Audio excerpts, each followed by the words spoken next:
삼성전자 목표 주가 분위기가 달라지고 있습니다. 코스피판이 다시 움직일 수 있습니다. 안녕하세요. 오늘은 삼성전자와 코스피 시장 이야기를 해보겠습니다. 최근 코스피가 크게 흔들리면서 투자자들 사이에서 불안감이 커졌습니다. 이거 다시 무너지는 거 아니냐? 삼성전자도 끝난 거 아니냐? 이런 걱정이 나올 수밖에 없는 상황이었죠. 지금 시장을 조금 더 크게 보면 이건 엔진이 고장난 상황이라기보다는 너무 빨리 달리던 차가 잠깐 속도를 줄이는 과정에 가깝습니다. 물론 단기 조정은 무섭습니다. 하지만 중요한 건 삼성전자를 둘러싼 핵심 흐름이 실제로 바뀌고 있느냐입니다.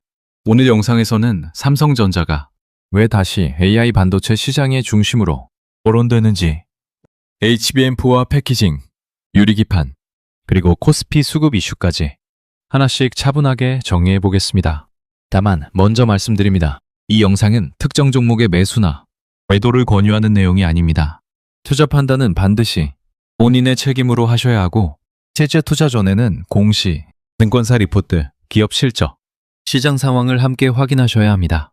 그럼 본격적으로 시작하겠습니다. 첫 번째로 봐야 할 부분은 삼성전자의 HBM4입니다. 요즘 AI 반도체 시장에서 가장 뜨거운 단어가 바로 HBM입니다.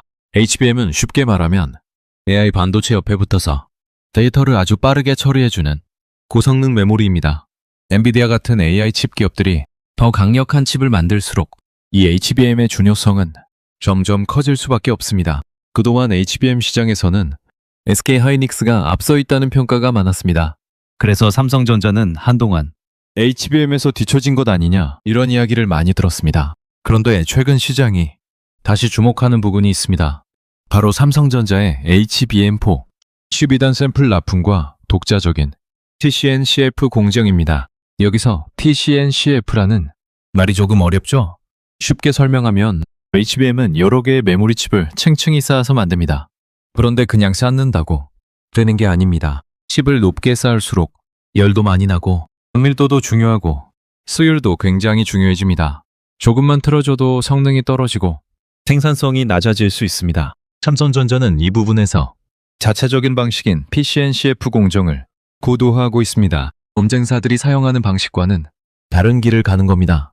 이게 왜 중요하냐면 삼성전자가 외부 장비나 특정 협력 구조에만 의존하지 않고 자체 기술 생태계를 만들 수 있다는 의미가 있기 때문입니다. 즉, 단순히 삼성도 HBM을 만든다, 이 정도가 아닙니다. 삼성이 자신만의 방식으로 차세대 HBM 경쟁에 다시 들어오고 있다는 점이 중요합니다. 특히 HBM4는 앞으로 AI 반도체 시장에서 중요한 분기점이 될 가능성이 큽니다. 엔비디아, AMD, 구글, 마이크로소프트 같은 빅테크 기업들이 더 큰 AI 인프라 투자를 이어간다면 고성능 메모리 수요는 계속 커질 수밖에 없습니다. 여기서 삼성전자가 의미 있는 공급자로 다시 인정받는다면 시장 평가는 달라질 수 있습니다. 두 번째는 밸류에이션입니다. 삼성전자는 한국을 대표하는 기업이지만 그동안 글로벌 반도체 기업들과 비교했을 때 상대적으로 낮은 평가를 받아왔습니다. 특히 AI 반도체 수혜가 강하게 반영된 기업들은 주가가 빠르게 재평가됐습니다. 마이크론도 그렇고 SK 하이닉스도 HBM 기대감으로 강한 흐름을 보였습니다. 그런데 삼성전자는 메모리, 파운드리, 스마트폰, 가전까지 모두 가진 기업임에도 주가에서는 기대감이 충분히 반영되지 않았다는 평가가 많았습니다. 물론 여기에는 이유가 있습니다. HBM에서의 신뢰 회복이 필요했고, 파운드리 경쟁력에 대한 의문도 있었고, 반도체 업황 회복 속도에 대한 걱정도 있었습니다. 하지만 만약 삼성전자의 HBM 경쟁력이 실제로 확인되고 AI 반도체 공급망에서 중요한 역할을 다시 맡게 된다면 시장은 삼성전자를 다시 볼 수밖에 없습니다. 여기서 중요한 건 단순히 매출이 크다는 게 아닙니다. 진짜 봐야 할 건 영업이익입니다. 반도체 기업은 사이클이 돌아올 때 이익 회복 속도가 굉장히 빠르게 나타날 수 있습니다. 메모리 가격이 올라가고 고부가 제품 비중이 늘어나고 HBM 같은 프리미엄 제품 공급이 확대되면 영업이익이 크게 개선될 가능성이 있습니다. 그래서 시장에서는 삼성전자의 향후 실적 회복을 보면서 다시 밸류에이션을 높게 줄 수 있느냐를 보고 있는 겁니다. 쉽게 말하면 이렇습니다. 삼성전자가 단순한 메모리 경기 회복주로만 보이면 주가 상승에는 한계가 있을 수 있습니다. 하지만 삼성전자가 AI 반도체 생태계에 핵심 기업으로 다시 평가받는다면 이야기는 달라질 수 있습니다. 세 번째는 삼성전자의 원스톱 솔루션입니다. 여러분, 이 부분이 정말 중요합니다. 삼성전자가 가진 가장 큰 무기는 단순히 메모리 하나가 아닙니다. 삼성전자는 메모리도 있고 파운드리도 있고 패키징 기술도 있습니다. 즉, AI 반도체를 만드는 데 필요한 여러 요소를 한 회사 안에서 연결할 수 있는 구조를 가지고 있습니다. TSMC는 파운드리에서는 세계 최고 수준이지만 메모리는 없습니다. SK 하이닉스는 HBM에서는 강하지만 대형 파운드리 사업은 없습니다. 그런데 삼성전자는 메모리, 파운드리, 첨단 패키징을 모두 가지고 있습니다. 이게 바로 원스톱 샵 전략입니다. AI 칩이 점점 커지고 복잡해질수록 기업들은 단순히 부품만 사는 게 아니라 전체 솔루션을 원하게 됩니다. 칩을 설계하고 생산하고 메모리를 붙이고 패키징까지 안정적으로 연결하는 능력이 중요해지는 겁니다. 특히 AI 반도체는 속도, 전력 효율, 발열, 공급 안정성이 모두 중요합니다.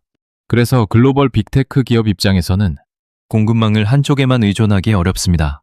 여러 공급망을 확보해야 하고 비용과 안정성을 동시에 봐야 합니다. 이런 흐름 속에서 삼성전자의 역할이 다시 커질 가능성이 있는 겁니다. 네 번째는 유리기판입니다. 조금 낯선 단어일 수 있습니다. 그런데 앞으로 AI 반도체 시장에서 유리기판은 굉장히 중요한 기술로 떠오를 가능성이 있습니다. 왜냐하면 AI 반도체가 점점 커지고 복잡해지면서 기존 기판으로는 한계가 생기고 있기 때문입니다. 고성능 칩은 열이 많이 납니다. 또 칩과 기판이 커질수록 휘어진 문제도 생길 수 있습니다. 이걸 와피지라고 부르는데요. 쉽게 말하면 기판이 살짝 휘어지거나 변형되면서 성능과 수율에 문제가 생길 수 있다는 뜻입니다. 유리기판은 이런 문제를 해결할 수 있는 차세대 기술로 주목받고 있습니다. 기존 기판보다 더 정밀한 회로 구현이 가능하고 열 관리나 구조적 안정성 측면에서도 장점이 있을 수 있습니다. 삼성전기 역시 이 분야에서 기술 개발과 협력을 이어가고 있습니다. 물론 유리기판은 아직 당장 대규모 실적을 만드는 단계는 아닙니다. 상용화까지는 시간이 필요합니다. 하지만 투자자 입장에서 중요한 건 미래 기술 방향에 삼성그룹이 준비하고 있느냐입니다. AI 반도체가 더 커지고 더 복잡해지고 더 많은 전력을 쓰게 된다면 패키징과 기판 기술은 점점 더 중요해질 수밖에 없습니다. 그래서 유리기판은 삼성전자와 삼성전기 생태계에서 장기적으로 주목해야 할 히든카드가 될 수 있습니다. 다섯 번째는 수급 노이즈입니다. 최근 코스피가 흔들린 이유를 보면 기업 실적만의 문제는 아닙니다. 국민연금의 리밸런싱, 외국인 수급, 패시브 자금 흐름, 금리와 환율 부담 같은 여러 요인이 겹쳤습니다. 시장은 항상 펀더멘탈만으로 움직이지 않습니다.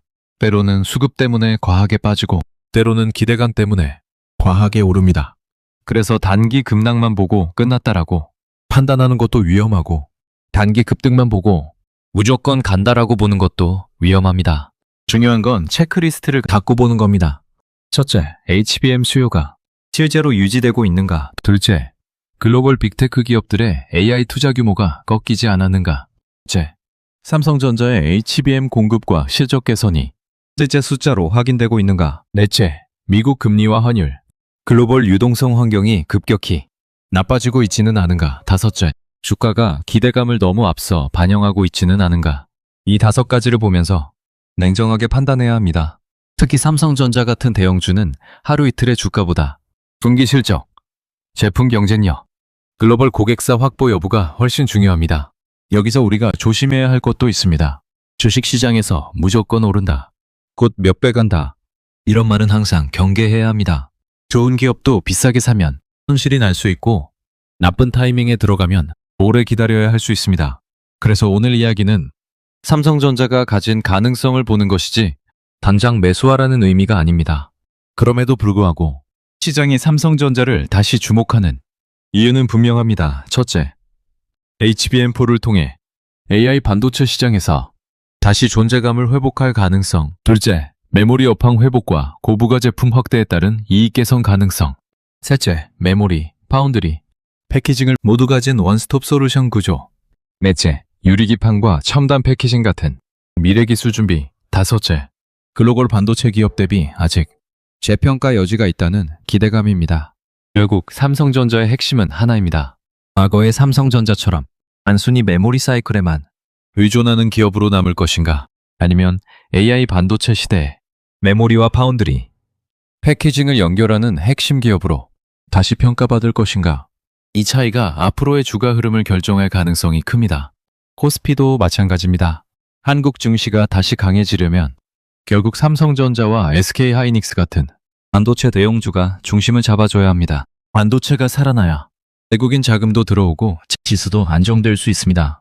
그래서 삼성전자의 변화는 단순히 한 종목의 문제가 아닙니다. 코스피 전체 분위기를 바꿀 수 있는 중요한 변수입니다. 최근 시장의 급락은 분명 부담스럽습니다. 하지만 삼성전자를 둘러싼 기술 변화와 실적 회복 가능성은 여전히 시장이 주목해야 할 핵심 포인트입니다. HBM4, 원스톱 솔루션, 첨단 패키징, 유리기판. 이 네 가지 키워드는 앞으로 삼성전자를 볼 때 반드시 확인해야 할 부분입니다. 다만 투자에서는 늘 냉정함이 필요합니다. 기대감만 보고 들어가는 것이 아니라 실제 실적과 고객사 확보, 수율 개선, 업황 흐름을 함께 봐야 합니다. 삼성전자가 정말로 AI 반도체 시장에서 다시 중심에 설 수 있을지, 그리고 코스피가 다시 상승 흐름을 만들 수 있을지 앞으로 몇 개월이 매우 중요한 구간이 될 것으로 보입니다.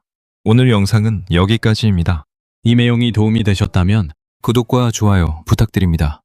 여러분의 투자 판단에 도움이 될 수 있도록 앞으로도 시장의 핵심 흐름을 쉽게 정리해드리겠습니다. 감사합니다.